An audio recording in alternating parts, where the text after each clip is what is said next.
Cinema के इस podcast में आप सभी का स्वागत और आभार। आज हम यहाँ बात करेंगे दुनिया भर में बनने वाले अच्छे सिनेमा की।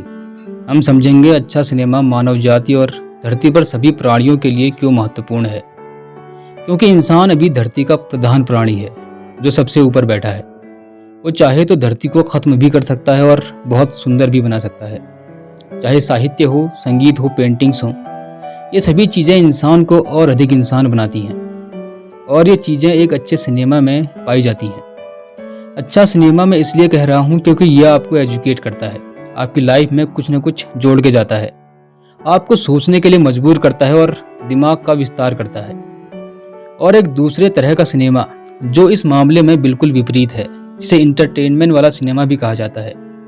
इसे इंटरटेनमेंट कहना भी बहुत ही सही नहीं होगा। इस तरह के सिनेमा को थ्रिल करने वाला सिनेमा कह सकते हैं। यह दिमाग को थोड़ी देर के लिए थ्रिल कर देता है और हमें देख के मजा आता है, लेकिन यह आपके व्यक्तित्व में कुछ जोड़ता नहीं है, बल्कि दिमाग को उल्टा सुन कर देता है। जहाँ तक बात करें एंटरटेनमेंट की, तो एंटरटेनमेंट सभी के लिए एक जैसा नहीं होता है। एंटरटेनमेंट आपको एक अच्छे सिनेमा में और एक एवरेज सिनेमा में दोनों में मिल सकता है। ये डिपेंड करता है एक इंसान के ऊपर कि वो अपना एंटरटेनमेंट कहाँ खोजता है। जैसे कि किसी के लिए पब में पार्टी करना एंटरटेनमेंट हो सकता है और किसी के लिए नदी के किनारे बैठ के किताब पढ़ना। और ये इंसान की चॉइस पर निर्भर करता है और इंसान की चॉइस पर उसके व्यक्तित्व का बहुत गहरा प्रभाव पड़ता है। मसलन आप क्या देखते हैं, क्या पढ़ते हैं, क्या खाते हैं, कैसे लोगों से अधिक बातें करते हैं, कैसे माहौल में रहते हैं, आदि तमाम तरह की चीज़ों से इंसान का व्यक्तित्व बनता है। और कमाल की बात यह है कि आपका व्यक्तित्व हमेशा एक जैसा नहीं रहता। अगर आप ग्रो करेंगे तो आपका व्यक्तित्व भी ग्रो करेगा। यहाँ पर मेरा मतलब इंटरटेनमेंट वाली फिल्मों का विरोध बिल्कुल नहीं है। इन फिल्मों की अपनी एक जगह है। हमारा बचपन इन्हीं फिल्मों को देखकर गुजरा है, या ज़्यादा से ज़्यादा हॉलीवुड की मेन स्ट्रीम फिल्में देखकर। बाकी वर्ल्ड सिनेमा के बारे में तो अक्सर बहुत बाद में पता चलता है। लेकिन जब से इंटरनेट ने रफ्तार पकड़ी, उसके बाद से वर्ल्ड सिनेमा एक्सेस करना आसान हो गया था।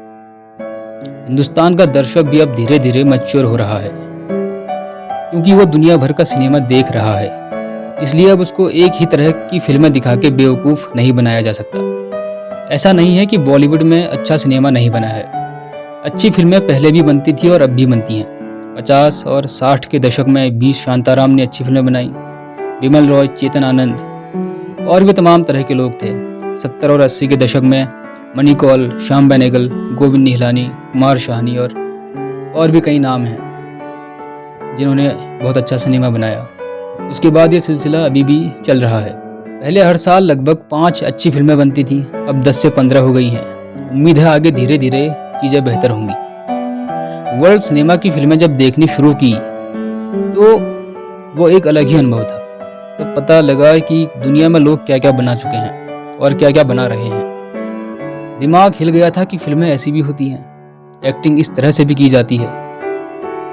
चाहे आप विक्टोरिया डिसिका को देख लें, फेलिनी देखो, बेलाटोर, ब्रेसों, टार्कोवस्की, फासबिंदर, अल्मोदवार है, कियारोस्तामी, बर्गमैन, गोदार्द, एग्नेस वार्दा, कितने ही और नाम हैं जिन्होंने सिनेमा की परिभाषा को बदल के रख दिया था। और आप इनमें से किसी भी फिल्म मेकर से वर्ल्ड सिनेमा देखना शुरू कर सकते हैं। जैसे जैसे आप देखते जाएंगे नए नए नाम आपको मिलते जाएंगे। तो जिस फिल्म की मैं आज बात करने वाला हूँ उसका नाम है रशोमोन। ये 1950 में आई एक जापानीज फिल्म है जिसे बनाया था जापान के महान फिल्म मेकर अकीरा कुरोसावा ने।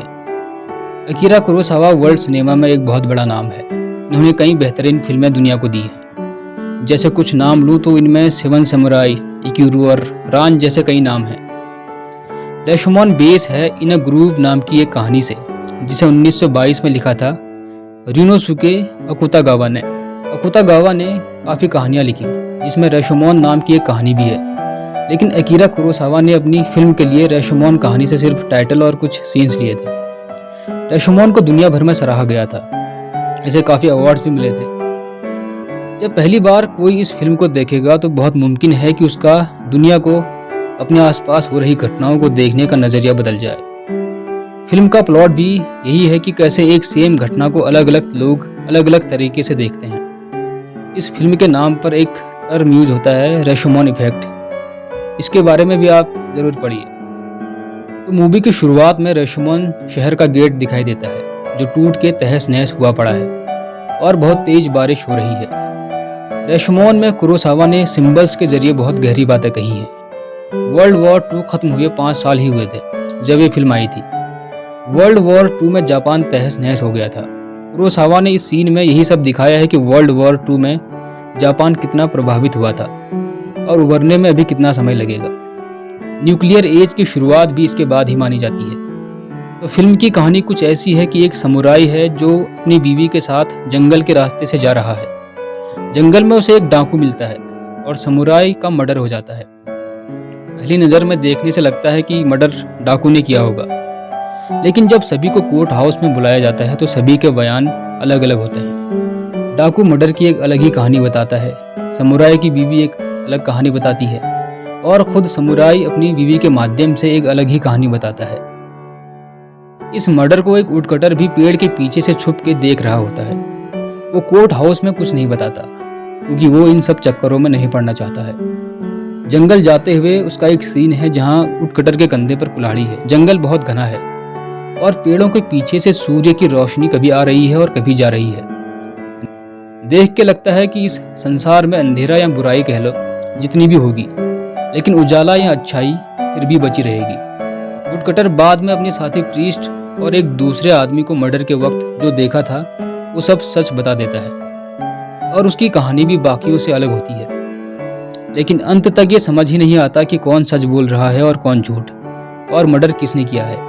एक घटना कितने तरीकों से हो सकती है, हमारे सोचने का भी विस्तार इससे होता है।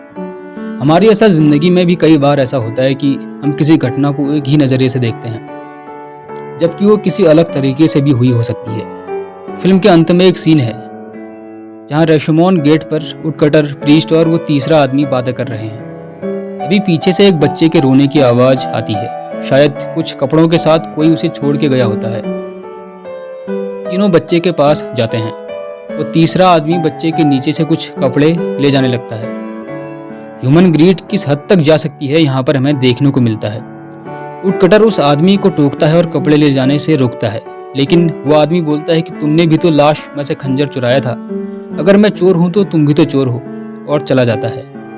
ये सुनकर प्रीस्ट जो बच्चा पकड़ा हुआ होता है, वुडकटर से उसका भरोसा उड़ जाता है और वुडकटर जब बोलता है कि बच्चा मैं पालूंगा तो प्रीस्ट उसे नहीं देता है। फिर वुडकटर उसे बताता है कि उसके पहले से 6 बच्चे हैं, एक और आ जाएगा तो उसे कोई फर्क नहीं पड़ेगा। प्रीस्ट ये सुन के उसे बच्चा दे देता है। बाहर बारिश भी रुक जाती है और वुडकटर बच्चा लेके चला जाता है। फिल्म का अंत एक होप के साथ होता है कि दुनिया में बहुत कुछ अच्छा भी है। आपको ये फिल्म इंटरनेट पर आसानी से मिल जाएगी, आप ज़रूर देखिए। अब विदा लेता हूँ, फिर मुलाकात होगी।